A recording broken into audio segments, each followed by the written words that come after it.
works of art, political activity, migrations, religions, artistic motifs, all that stuff.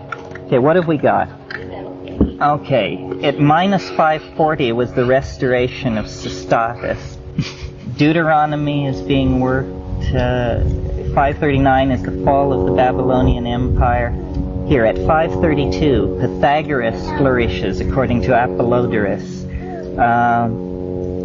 And in that same period, all these other things were happening. C is the continue function and gives you more data. What it does is it blots out the nearest date. It prints in reverse the nearest date and then prints all the other stuff around. Now it's scrolling up more. Okay. Pythagoras, Persian conquest of Egypt, birth of Aeschylus, Buddha, Lao Tzu, Ezekiel will scroll up next, and so forth.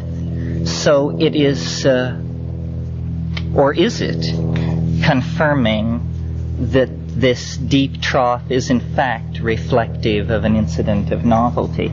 Now if we hit to quit, we just go back to the beginning and we can look at something else. Not rub zero, run zero. Although rubbing zero might be more interesting. Okay, and again the default date. And what I want to show you now is the Waves version of the 20th century, essentially. Let's just start with, let's enter the Hiroshima date, which is the 5th day of the 8th month of 1945. And let's look at this situation on the 200-year level. I promise you this will end at 3 o'clock. Yeah, really. And yeah, I don't know, where's the sun coming from? Is that better? Almost. Yeah? Sun's coming from up there. Just put your shadow on it. That's really good. Yeah. Is that good? Yeah. Okay. Now, the entirety of time from 1945, in other words, the 67-year period in which all of the historical themes will be recapitulated, is contained in this center section. And as you see, it's almost a flat line. All that's there is like a tiny pimple.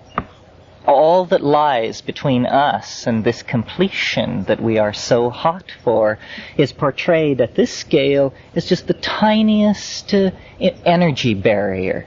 That's why I think we can feel it so eminently.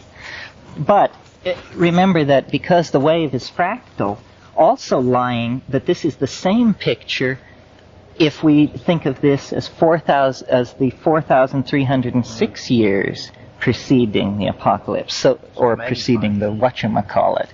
So all of that time period since 2300 BC has been imbued with this sense of the eminence of the transcendence and of the transcendent, and that is what has given this period of time its peculiar character. The bomb is right there. The top of the pimple is early January 1967. And that is where, if you will recall what was going on at that time, that's where the concatenation of the struggle of the opposites reached its most intense point. That's when LSD was a mass phenomenon, when the hippie phenomenon, it was in the quintessence of the 60s, is spring, summer 1967. That's the summer of love. 12 months later, we were in the streets fighting the police and so forth. So it was a brief moment. We have now come down off that high point, and we're moving along now a kind of crenellated surface where there are many dips and many rises, but the sum total of what's happening is that we're oscillating around a mean. And that for me describes the 1970s. It was much oscillation around a mean, and many people found that very ideologically corrosive because they expected the continuous deep descent ever faster into novelty that they had experienced in the 60s, and the fact of the matter is it just isn't happening. Was not 67 also the year that Mao released the Red Guard?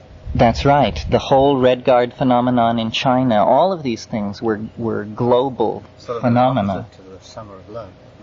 Right, although these things certainly represented chaotic forces, each in the society in which they were happening.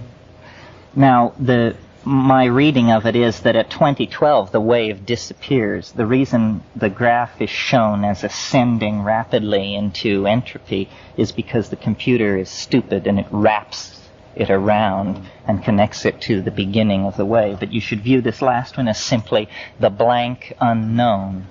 Okay? We know not about that. Now I want to change the date of interest. And let's look at 1/1/1985. In other words, the 1st of January of this year. And let's look at it at a level which will give us approximately 3 years on the screen. I say approximately because what is really being given on the screen are harmonic resonant increments of the other calendrical system that I outlined, the one that uses the 384-day year, not the 365-and-a-quarter-day year. So what we're really seeing is 3 of these lunar years, these 13-month lunar years on the screen. So we'll see this will be 84 into 85 here. It will pass into the future approximately mid-screen. Oh yeah, I remember this. This is here is the campaign, here is the election, here is the inauguration, and here are we. Well, if you read, we are in a deeper, more novel situation. This definitely was a long period in which everything was held in stasis, and then the party of the right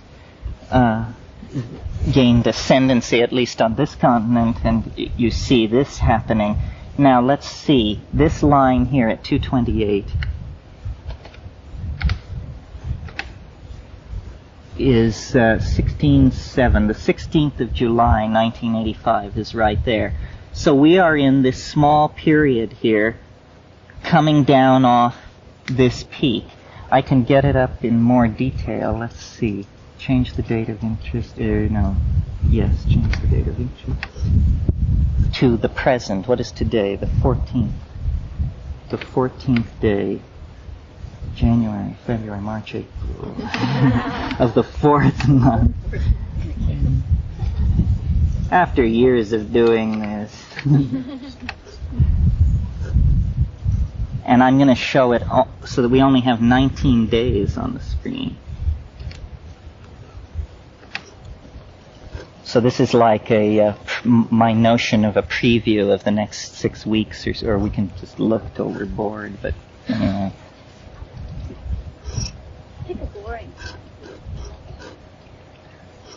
Well, that period before the election was long. It was more than a year in length.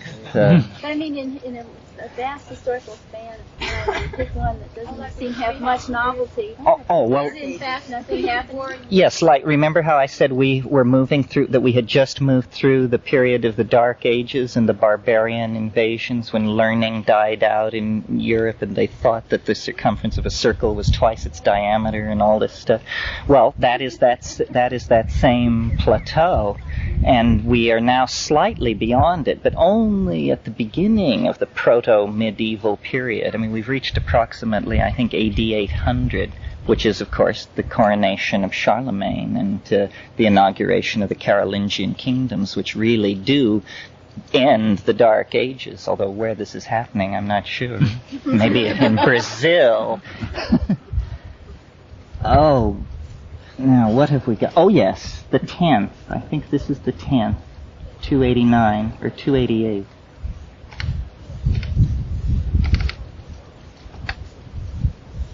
It was the 11th. That was, when did I fly in from Hawaii? Wait a minute. Was it the 11th? Well, we're all in it together. How was the 11th for you? Judging by this, see, it's giving a very clear indication that in all of those 19 days, unambiguously, the 11th was the clincher. What day of the week was it? Thursday. So, it's not doing sleight of hand. If you didn't have a big 11th, then this is wrong for you. It was a full moon Friday. Well, it's lunar, so it tends to keep track of that kind of thing. Now it was a deep descent into novelty. Now we're moving along this thing. We are in this trough right here. And I might say that because I have assumed the end date to be in 2012, even small drops in novelty like that carry the entire planet into a new level. We are now, every day, we are going more and more into it. There are very few backwashes enough to wipe out the impression that just everyday novelty is intensifying and we're sinking into it. Let's see, if that was the 11th, 12th, 13th, 14th, must be 291. Had you not determined that particular date, then it would all be different?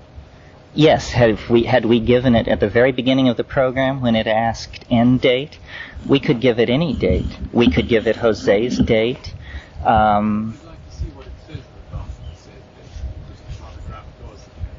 Do you want to see Jose's date with my end date setting? Yeah. Oh, okay. What did you say?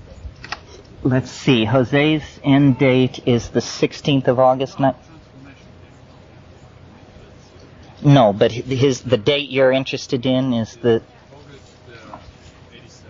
Yes, it's the 16th day of the 8th month.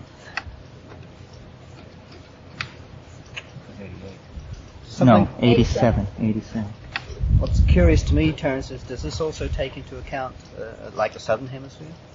Yes, I believe so. I think it's hyperdimensional. It's you mean because of the international date line and all that? 90% of the history you'll have stashed in there will be northern hemisphere. Oh, yeah. Although so much of the southern hemisphere is ocean and so recently colonized that there really is an absence of historical...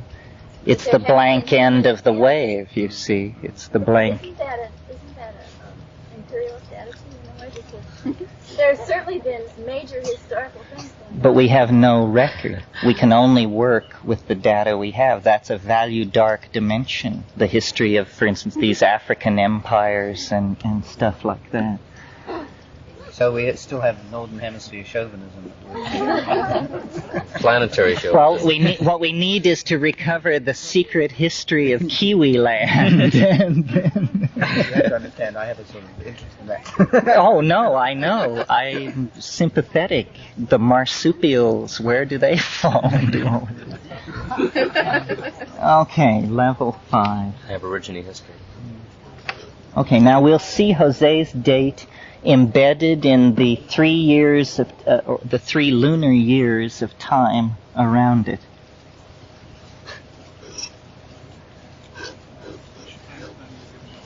There'll be 3 lunar years of 13 months portrayed on the screen. His date will fall somewhere in the 2nd year, as close to the middle as the computer can locate it. Well, this program has both years. Okay, now see, this does not support his contention because what we have here is this situation of oscillation around a mean. It goes up, it goes down, it goes up, it goes down. But after 3 years of this, it is in fact exactly where it started out from. Now let's get the dates on this. Which means nothing as far as Jose's theory is concerned.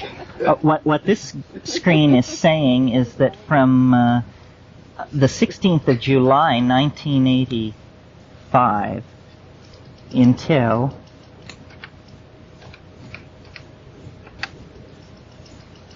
the 10th of September 1988, you might as well go fishing. Because it's all, it all amounts to very little, you see. But what if you use that as your final end date? Yeah, that's what I was thinking. Oh, Maybe a more accurate test. if we enter Jose's date as the end date and then look at another date. Okay. Now I think that requires a cue. Let me hear. It's all relative. That's a quarter. Okay, now it asks 0 date. We're going to enter Jose's date. 16th day, the 8th month, 1987. Now, what date shall we look at to test Jose's theory? Same dates we looked at. The bomb. Today. The bomb. Yeah. I think the bomb is a good, concentrated, clearly major event that we can all agree is some kind of a watershed. Okay, so enter the day you wish to look at. Sort of would be hard not to. What is it? 5 August 1945. Okay, now let's look at it. If we look at it on the 200-year scale, it will just say it's close to the end, because his date is even earlier than the previous date. Let's look at it on the 3-year scale. 3 lunar years.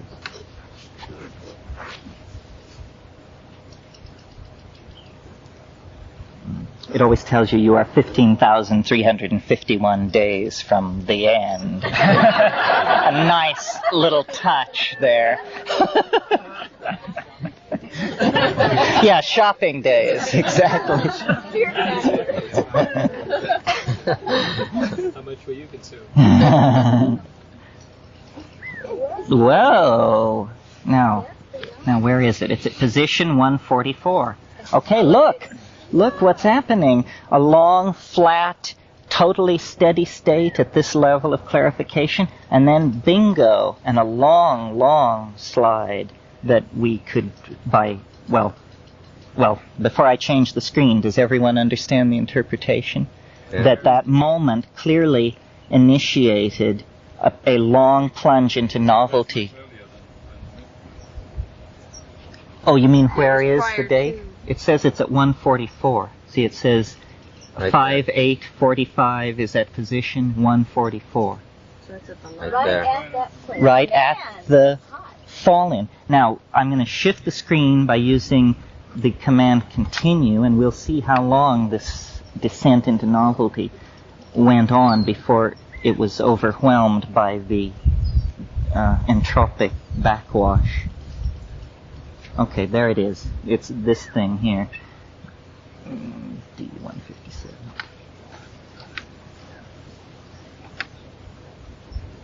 Until early November 1947. Now, my guess would be that's an election day. 6/11/47. Wouldn't someone have been inaugurated in January 48? 48 inaugurated January 49. Oh, I see. So it's not an election day. Okay, so it's something by this version. And this long trough, it's like this long flow into novelty, which ends in a wide trough and then is mitigated and slides off. So if we use Jose's end date, we get pretty good agreement with that particular piece of data. Now let's see. We have 2 minutes. Shall we test him on the whole history thing? Now, how can we do that? Oh, I know. Okay. Let's see. His theory. You should ask if we want to continue with this, because it seems like everybody's interested. We'll look again at January 1 minus 6 minus 800. Let's give ourselves some room here. Minus 800. Yes, at the 200-year level. Well, I just want to get way back BC. Yeah, I just want to get way in front of that trough. Then we'll cruise forward in the wave till we find the trough. Then we'll get the date, and then we'll So that 600 trough. with my setting. Yes, yes. Really, from this perspective, the difference in end date is so small that you can get about the same. Well, there will only be, yes, whatever the difference between 87 and 2012 is. So he'll hit the trough, too. Let's see. Sounds like surface up. The continue function pushes it up one shingle, these things are called. Pushes it up one shingle. We're looking for the trough. I hope we didn't miss it.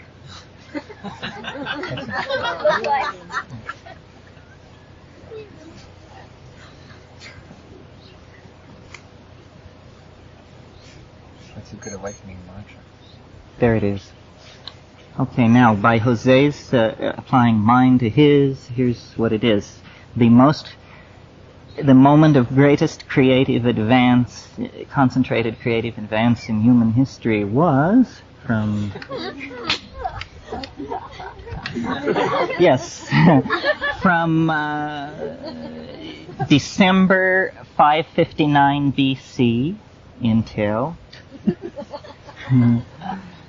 What are we doing, friends? December to 547. So what would right in the middle of that be? About 553. So let's query near with his date on 158. And 158.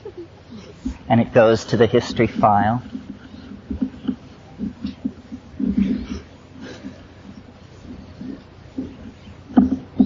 This really seems like magic to people who don't know how compute. They say, "Is all of human history in the computer?"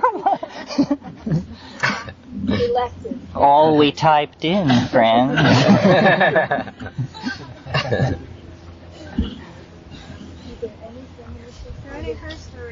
Is there any feminist? Sure, we Didn't edit that out.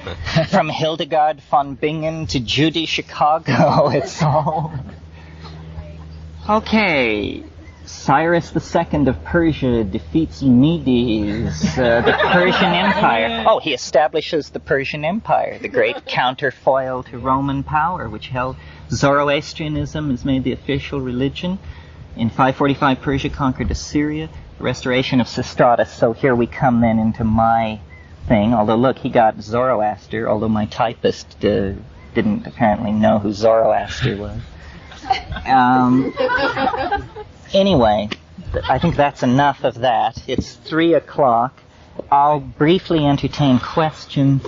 You, I'm sure now, I hope, get more of the gist of some of what was said this morning, because I think the program really makes it accessible to people, and you can spend hours cruising these hills and valleys and dipping into the thing, if that's the kind of thing that interests you. I'm a real bug about history. I think that people who don't know history are amnesic.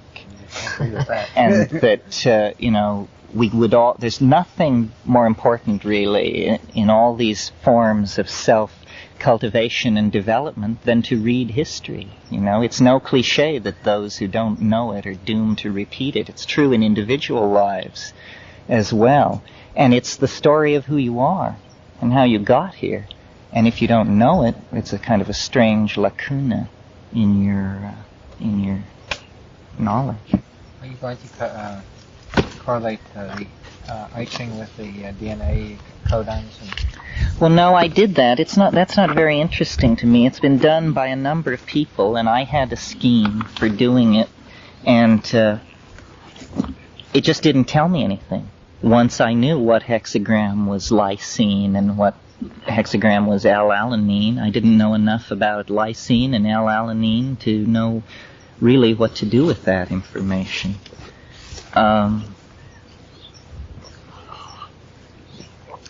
This session will go, I believe, until 5 o'clock. Are there any questions about this morning? Or does anybody burning to take up any of that again? If not, I'll go on to something related but different. Related but different. Okay, well, I guess what I'll talk about is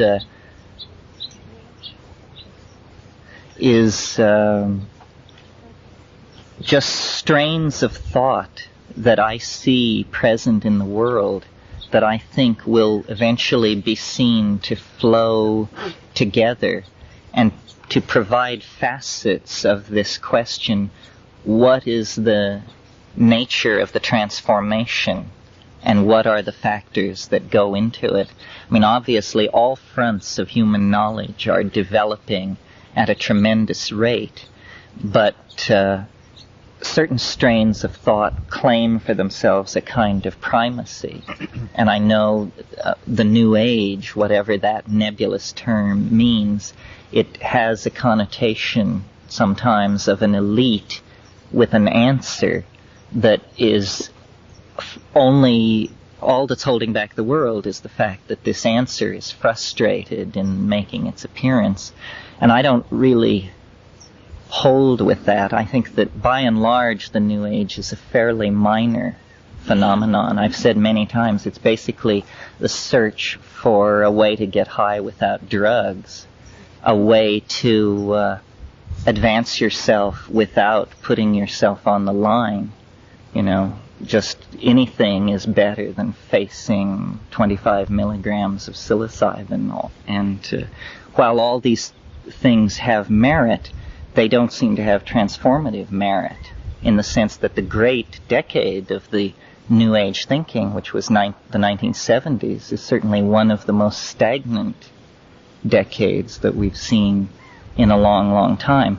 However, there are strains and things going on, and I sort of wanted to construct a mandala, not very seriously, but a mandala of 4 human concerns that lead to what I will, in my shorthand, call the flying saucer, which is this concrescent, alchemical union of humanness and otherness and humanness and technology that is to come, I think, and inevitable, I think, whether on Jose's scheme or my scheme or some other scheme. I think we all are articulating the inevitability of something. And this game we play of prophesying the moment, you know, William Blake said there is only one moment in all eternity. And Satan's watch fiends search through all eternity looking for that moment, which is the way in to God's creation, but they can never find it. It is the secret of the moment is well kept. These fields or these endeavors I'm going to call psychedelics, cybernetics, space, and feminism. But each one of them overflows its label and becomes many other things. I mean, in other words, if someone said, but what about politics? I would say, well, that's a subset of feminism. And what about something else? That goes somewhere else. So there's no particular order in which to take them. I think maybe first I'll talk about cybernetics, because that's a good transition from this little beast. Cybernetics is this epigenetic transformation of information going wild. It begins with the notion of writing and number, and develops up to the point where now 9 million computers a month are being connected into the global information grid. And, there are only 9 billion neurons in the human brain. There is a school of self-organizational theory which holds that new properties simply emerge through the connecting up of large numbers of elements, and that once you pass a critical level, whole new properties begin to emerge from what were before fairly well understood matrices and arrays. The cybernetic thing is viewed as invasive and masculine and technological. But I think that's only because we're seeing it in its most raw, emergent phase. We're actually seeing adding machines changed into these cybernetic devices. All computers in the world are digital analyzers. That we have yet to have an analytical machine, and this is coming. What we have so far are at large adding machines. And when we get the so-called thinking machine, and it's coming, it's going to have an enormous impact on our self-image and our society. You can imagine the impact that Darwinism had on the 19th century conception of man, where, the notion that man was descended from the primate line was just intolerable. Well, the notion that machines can think, and you've noticed, it used to be very fashionable for cyberneticians to write articles saying the thinking machine is a complete misunderstanding of cybernetics, utterly impossible, machines don't think. That voice has grown quiet in the light of what has been learned about cybernetics and linguistics in the last 5 years, particularly in the last 18 months. And it now seems very reasonable that this goal is within reach, an actual simulacrum of the human mind. And what that will mean is very hard to gauge. I had a mushroom trip recently in which the aphorism arose, to design computers is to be designed by computers. And I saw very clearly that the keyboard is entirely an illusion, a convenience, and that the keyboard could be made to disappear very quickly. And then you would not truly and clearly perceive where the interface stopped. And people who spend hours and hours working on computers admit that this happens, that there's a kind of meshing, and you're actually a part of the circuitry. I think what holds this back from becoming an even more noticeable phenomenon is just our willingness to materialize these cybernetic objects as furniture. But the day is coming, when you will be able to reach the Library of Congress by tapping a certain tooth with your tongue. And that is simply what the masculine engineering mentality is thinking about. Obviously, the feminine matrix which supports these kinds of imaginative constructs exists already. And it's simply that the engineers are catching up to these notions of integrated intuition and field perception and that sort of thing. To me, the computer, not the computer so much as the cybernetic network, is actually a feminizing force. It's like hardwiring the unconscious, so that these oceans of information that beat against the human mind are not abstracted, not contained in libraries, but made ubiquitous throughout consciousness, and actually that we are beginning to create an extragenetic foundation of human understanding, which will always be there in the form of these large data banks. And as we learn to swim in this sea of information, the character of our understanding is going to change radically. We are all confined by ignorance of all sorts, basically ignorance of simply the facts of the matter, leave alone what theories might organize the facts of the matter. The other thing is the human-machine interface is becoming more and more subtle and miniaturized away.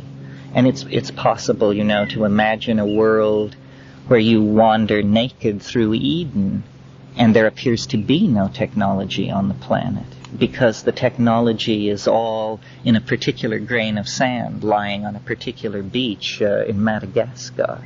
We'll put it in the southern hemisphere to... Well, that's where it is now. You're right. The key is to actualize this thing, you know. William Blake said to see, what? Eternity in a grain of sand, and to put it in there, if need be, in order for that to happen. So that is cybernetics. The transformation of cybernetics into something really exciting, I think, is going to happen through psychedelics, which is the next of these quadrants of the mandala that I would mention. Psychedelics is totally discounted as a transformative force by the powers that be. It doesn't even rate much of a budgeting in the DEA budget. It's just a dead issue. And yet I believe, perhaps many of you believe, that it is some kind of overlooked factor, almost of the character of a taboo, because it is totally corrosive to all paradigms. It cannot be encompassed. The measure of it cannot be taken. Science is useless because it is a phenomenon of individual experience. And there is no way that science can get a hold on that any more than it can get a hold on falling in love. The problem is falling in love has not yet been shown to be completely dependent on a chemical substance, a material molecule, an atomic arrangement in space and time. And the psychedelic thing is the path to the origins. The transformation that we want to see take place is essentially an Ouroboros transformation, a taking of its tail in its mouth by the snake of time. And this cannot happen unless we're in contact with our origins. This is why I think the shamanic strain of the New Age mentality is probably the most enduring, because there is something to be learned from primitive, so-called primitive, pre-literate people who are living in the dream time, who are living in the imagination, and who never saw any need for technological constructs because the constructs of the imagination were so wonderfully satisfying. We glimpse these constructs with psychedelic drugs, and even upon our society, with all of its rationalism and all of its reductionism, they have a tremendous impact which we respond to with prohibition and coercion and propaganda. I don't think that they are static in spite of the importance of shamanism. I don't believe that it has always had the character that it has today, because the psychedelic experience works with the cultural overlay, works with the contents of your mind. I could never have created the theory I created if I had not known about the I Ching and DNA and all of these things. And yet the psychedelic intelligence was able to take that information and whip it together into something which was astonishing even to me, and yet I had been the source of the information. Psychedelics show the relativity of these various mental dimensions and constructs that we inhabit. And to this point, I've been basically speaking of drugs like mescaline, LSD, that sort of thing.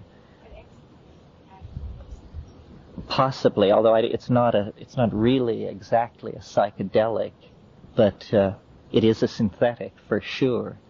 What I'm more interested in, and I think that Rupert Sheldrake's ideas open up a way to understand the difference, is plant hallucinogens, which have existed in living systems for millions, in some cases hundreds of millions of years, and have been taken by human societies for untold millennia. When a person takes a drug, the drug takes the person.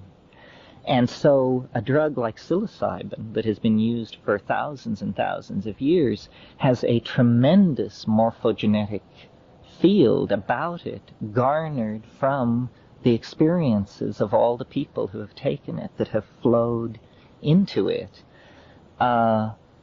These things point the way toward engineering states of mind that we can hardly imagine. The interesting drugs to me are the ones which occur in plants, have a history of shamanic usage, and mimic brain chemistry in some way. In other words, you're not interested in a massive disequilibrating intrusion into your brain chemistry. You want something which is almost like what is present, but which gives you a massive shift in cognitive apperception without any shift in the perception of how your body is operating. You know, you don't want it to cause muscle tension, kidney, all of these things. You want it to touch the mind, and all else very lightly. The curious thing about the mushrooms is, of course, that they seem to have this logos-like entity locked up inside them, a speaking voice, a teaching intellect that is somehow concerned to involve you in a personal exchange of information. And at that point, when you reach that level, you have totally cast off from any of the metaphors that your society has prepared for you to understand that kind of thing. It just appears to be delusion, and yet it has a very healing and integrating quality on the person who is experiencing it. Perhaps there is a life form long resident on the earth, and so different from us that the main problem is one of recognition. I mean, I vacillate between whether the mushroom is, whether we really can split off portions of our psyche so completely that we cannot recognize them as parts of ourselves, and then they can approach us to teach and torment us, or whether that's an unnecessarily breast-beating attitude, and that it would be much more reasonable to just say, there's no reason to be in awe of the pronouncements of modern science. Modern science knows nothing about the density of life in the universe, or the constitution of consciousness, or its probability of occurring in any planetary or physical regime other than the one we're acquainted with. We have no idea how densely life and intelligence is spread through the universe, and what the strategies are that have evolved. What I said this morning about taking control of the human form by the act of understanding DNA, which got a ripple from people, I'm sure that this is inevitable, and I'm sure it is inevitable for every species which passes through that narrow neck, because knowledge is used and applied. I mean, there may be Zen-like cultures that find out these things and turn and move away from them. Perhaps that's what the Maya were about. But pastoral and romantic as the vision of the Maya turning away from technocratic civilization is, still, if you take evolution seriously, the goal of evolution is to keep the options open. Most creatures